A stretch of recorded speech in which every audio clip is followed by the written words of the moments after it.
the branches at a very busy time of year to zap me back some ideas about what was working at their branch, and I've highlighted just a few here. My guess is over lunch it would be well worth your time to say to one another, what's been the most successful program at your branch? How are you getting new people? How are you advertising the great work that you're doing? So from the Goshen branch, Anne, who's just been like a superhero of recruitment, I think we may have to give her a cape and fly her around to all of our branches.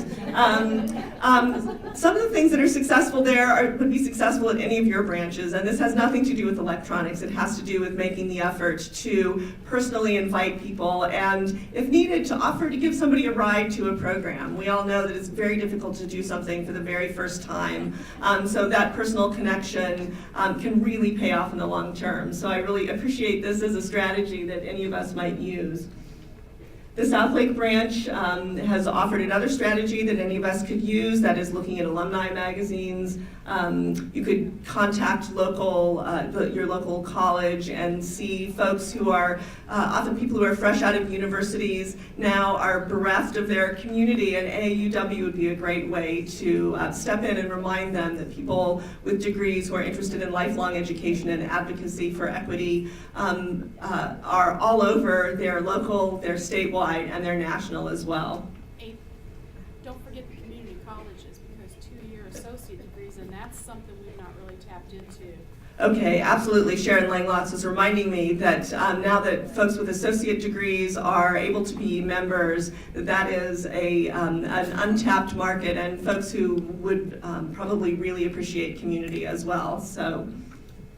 Penny Kiker, who's not able to be here today, does something that probably many of your branches do, simple but very, very useful when you have your programming set up at the beginning, at the end of the summer, to create bookmarks, to create small little pamphlets that you can put at bookstores, that you can leave at libraries with contact information, something concrete for someone to take away with them that has, on the flip side, what exactly does this branch do? What would it mean to be involved? And I would guess that steering people to the state website as well as the national website would remind people exactly how much is going on, the incredible money and power behind the national arm of AAUW. All I have to do is to say to people, you do know that AAUW was the major lobbying arm that pushed the Lilly Ledbetter Act, that there the two AAUW chairs were sitting right in front of Obama when he signed that as the very first piece of legislation in his presidency. That's what AAUW is. There's incredible power for us to tap into.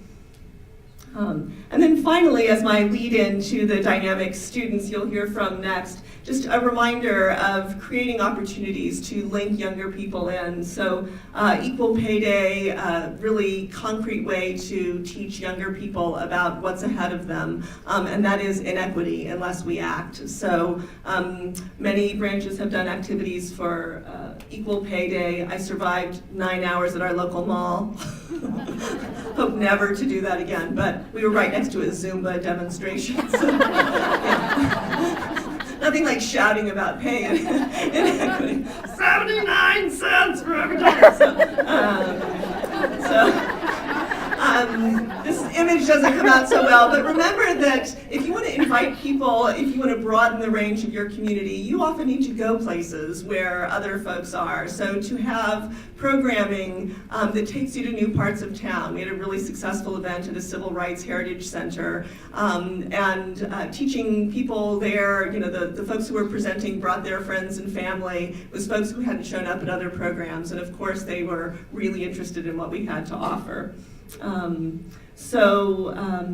Another way that some of us are reaching out to graduate students, 3 branches in the Michiana area have joined together to create an award for excellence in graduate writing. So we've got plenty of submissions that just came in there, and a nice way to hook in local universities as well when we have a lot of people who will be reading for that award.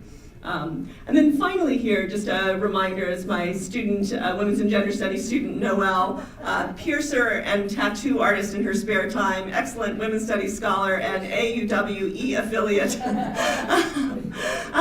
that if you've got dynamic young people who are involved in programming, they will bring their friends, they will spread the word, and that really is the way to sort of infuse lifeblood and to teach folks of all different generations what's happening next, to make those cross-generational connections that I think is really one of the things I cherish about this organization. So without any further ado, I'd like to introduce Santina Johnson and her crew.